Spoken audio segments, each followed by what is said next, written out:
Yo guys, it is your boy Niran here and welcome to yet another video. Phil, you're concentrating. Do you see that offside there? And off the who? We're back here, yeah, and you know what time it is, alright? VAR is a key fixture of the beautiful game these days, whether we like it or not. And sometimes it makes some brilliant decisions. Some handballs that maybe wouldn't have been seen, some offsides that otherwise wouldn't have been picked up by the naked eye. But today, we're not here to talk about those decisions. We're here to talk about the decisions that have been paused, that have been stopped, and then they've still managed to get them wrong. And no, my trim is not offside, alright? I know what you were thinking. Have a fucking word with him then, Red! Now, I put a tweet out about this one, and I'll be honest with you, it really reminded me of some horror stories of this year. Some genuinely terrible decisions that have not only lost teams games, but knocked them out of competitions alone. And one decision that might have a serious part to play in the Premier League's final standings was in Arsenal's game against Brentford. Alright, picture the scene. There's about 10 minutes to go. A free kick is bouncing around the area. Ivan Toney's just finished putting Hungarian gymnastics on his lad Brooks Aka, and he's there to put the ball into the back of the net, past the hapless Aaron Ramsdale. But Christian Norgard, the man who's put it into a position for Ivan to score, is offside. Now, this wasn't picked up because Lee Mason forgot to draw the lines, and this cost Arsenal 2 points in what could prove to be a vital, pivotal point in the title race. This is quite literally the one part of your job that you need to do. Might as well have been in the stands with everybody else. Imagine just everyday jobs. You just forgot to do it when you went into work. Kevin, what's going on here? Every alarm on this whole flight is going off right now. It's alright, let me ask Janine. Janine, is everything okay through there?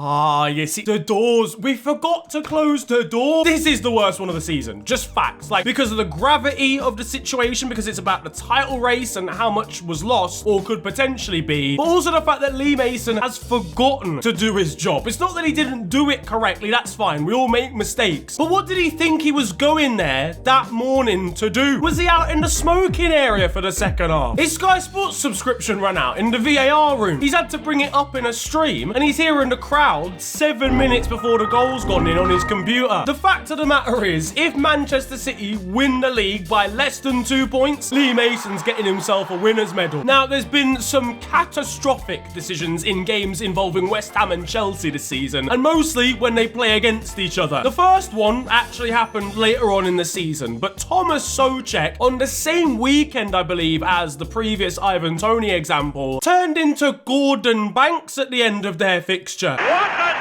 Someone get this man a golden glove. A strike from Conor Gallagher comes in and would give Chelsea a win, probably, if it was allowed to travel through on target. But instead, Thomas Souček decides that he's going to dip down and pour it past the post. Yeah, my father was goalkeeper, so I did say for this. No. I mean, this is the definition of your hand being in an unnatural position. Whoever's decided this in the VAR department and hasn't given the pen clearly has not familiarized themselves with the rules of football before. Not all players can handle it in the air. Okay, you see now. Thomas Souček's the first midfielder to keep a clean sheet in Premier League history. Todd Bowley's seeing this and calling him up. He's a better goalkeeper than Kepa and Mendy. So having got away with it the first time, when he faces Chelsea next season, I think Thomas is going to be a little bit confused about where he stands. I mean, the handball rule is something that I've just not understood now for about 2 years. It seems to change every 2 months. For example, on the European stage between Inter and Barcelona, it seemed to change during the course of 90 minutes. Barca will argue they're out of Europe's main competition, A, because they have negative £27 in the bank account, but B, because of one game against Inter, where one goal was ruled out for a handball in the area. I think it was against Ansu Fati. Now, the ball didn't actually change direction, but did quite clearly clip the fingers of the forward. Ball goes into the back of the net, VAR checks it, and it is disallowed. Now, harsh, because the ball doesn't change direction, but technically speaking, it has struck a hand in the build-up to a goal. So why, when this ball strikes an Inter defender's hand, the ball actively changes direction here? The hand is still in an unnatural place, far away from the body, yet this isn't given as a pen. At Juve, and a goal scored by Adrian Rabiot, who basically volleyballed it to himself and then struck it into the back of the net, was allowed to stand in Serie A. He's controlled it with his elbow, lads. To be fair, Adrian Rabiot needs all the help he can get, so maybe maybe that's just why they allowed it. Meanwhile, back at West Ham again, and once more, we've got a clear indication of a ball striking someone's arm, changing direction, and then the goal being allowed to stand. This against Bournemouth, converted by Kurt Zuma, but Thilo Kehrer has forearmed it back into the area again. I don't even think you're allowed to use that part of your arm in handball. Now, staying on the West Ham theme, I mentioned that there was some games involving West Ham and Chelsea. We flipped the script because in the reverse fixture earlier in the season, Maxwell Cornet thinks he scored an all-important last-minute winner, but we take things back for Jared Bowen clipping Edouard Mendy. Bowen tries to skip over Mendy, but leaves a foot trailing, catches Mendy with like his fourth toe. The ball ends up in the back of the net, and it's disallowed for a foul on the Senegalese shot stopper. The VAR officials will argue that because Mendy was out of the picture, it did affect the state of play, but that doesn't mean it was a foul. It's just simulation, lads. Jared Bowen, right, is dating Danny Dyer's daughter, okay? He's got to make the most of that number in his contact book and get him out on a hit mission. Fuck you up. You know what the worst part is about some of these decisions? Is how long we're taking to get to the wrong decision. What decision's even going on between the refs in the VAR room?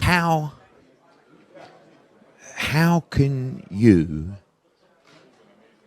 prefer Brannigan's roast beef and mustard over Monster Munch pickled onion? They're just not good at decision making. Imagine Chris Kavanagh sitting down deciding what he wants to eat at the Referees Association end of season meal. They'll be drawing lines on the restaurant floor. He's used his hands. This has got to be disallowed. He's the waiter. What do you want him to use? But as long as the referees don't end up in the kitchen, because they should not be allowed to cook. For me though, we haven't even talked about one of the most confusing ones of the season, and that takes place in the Manchester derby. Man City v Man United. A ball is played through that Marcus Rashford looks like he's about to latch onto, only he leaves it for Bruno Fernandes, to the confusion of Manuel Akanji and Edison. Now obviously Marcus Rashford was in an offside position when the ball was played, but Bruno Fernandes was not. Now the argument here is Marcus let the ball run for Bruno, who then slotted it in because he wasn't offside. The main problem here, Marcus Rashford's giving the guy a guided tour to the ball. He's quite obviously shielding it from Akanji, and it's confusing Edison because he doesn't know who's going to strike the ball and what angle the shot's going to come from. Right, remember Eric, always call Howard Webb. I'm sorry, I know United fans probably won't like this one, but factually he is shielding the ball. Bruno got an Uber Eats notification to suggest that Marcus delivered him the ball. Yeah, that's fine, I'll take that off you for... Could you give me the...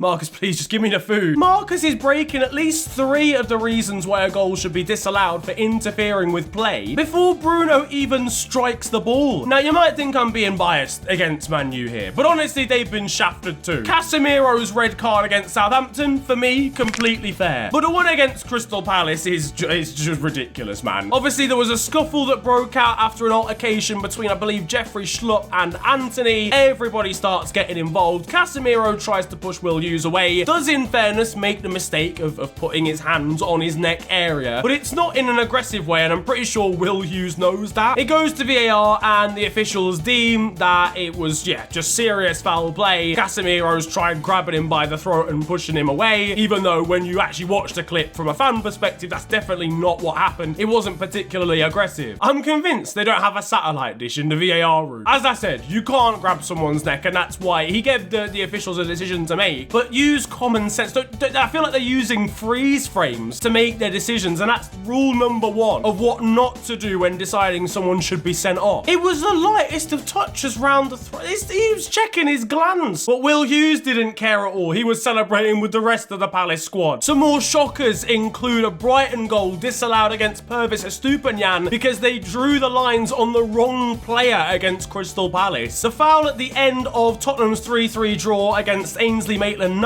to ensure that the Saints picked up a draw at home is one of the softest decisions I've ever seen. That is a clear and obvious error, and again we have this stupid grey area of is a referee wrong enough to overturn the decision? In my eyes, absolutely with this one, there's barely any contact made, but it did make for a really funny press conference, so I will allow it. The Gabriel handball for Arsenal against Liverpool. How is that not an unnatural position? Are we arguing he's too close? Well, However, we've had other decisions this season that have been much closer. The handball that Liverpool picked up against Bournemouth that Mo Salah sent into the English Channel was definitely at closer range than the one that we saw here. Dean Henderson on Wissa. There is quite simply no contact here. It went to VAR, who also saw there was no contact, and they still gave the pen. This hair pull from Romero on Cucurella was so hard that his ancestors are receding. At Crystal Palace versus Newcastle, and an own goal by Tyreek Mitchell is disallowed because Joe Willock fouls Guaita. Now, don't get it twisted, there was a lot of contact there, but Joe Willock was pushed into Guaita by a Crystal Palace player, by Tyreek Mitchell.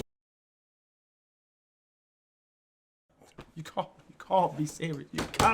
You can't be serious. In fairness, I didn't even know they had VAR up there in the Scottish Premier League. I'm not even gonna lie. I thought they just did a replay of a decision and then Ali McCoy's just phoned in to tell them whether it was right or wrong. More recently, Elliot Anderson's dream goal for his hometown club was chalked out for an offside that I quite literally don't understand. The linesman, trying to understand what was going on in that game, just packed it in. He just wanted to go home. Who could forget back in Italy, a last-minute goal from Milik being chalked off for offside when they forgot to draw the lines off the guy nearest the corner flag? Who did they think was stood there, for God's sake? The ball boy. Look, being an official, being a referee is a hard job. Definitely a harder job than we give credit for. But sitting in the VAR room with all the angles in front of you, just look at them all. Or alternatively, in the FA Cup, just don't set up the correct angles at all, and then you don't have a decision to make, which is what ultimately led to Wolves crashing out of the competition against Liverpool. Apparently, there was a camera angle that wasn't available, or that was being blocked or something. Maybe they forgot to plug it in at the start of the game. But not having that camera angle meant they couldn't make a decision on, yet again, a late winner. The game goes to a replay, Liverpool end up beating Wolves, and the West Midlanders are out of the competition. Now, we're going to have these semi-automatic offside balls that they use in the Champions League, I think, soon, which will hopefully get rid of some of this human error when it comes to offside stuff. And to be honest, there's been some great examples of VAR being used well that do definitely go under the radar because they're not as outrageous. When I watched Brentford absolutely batter us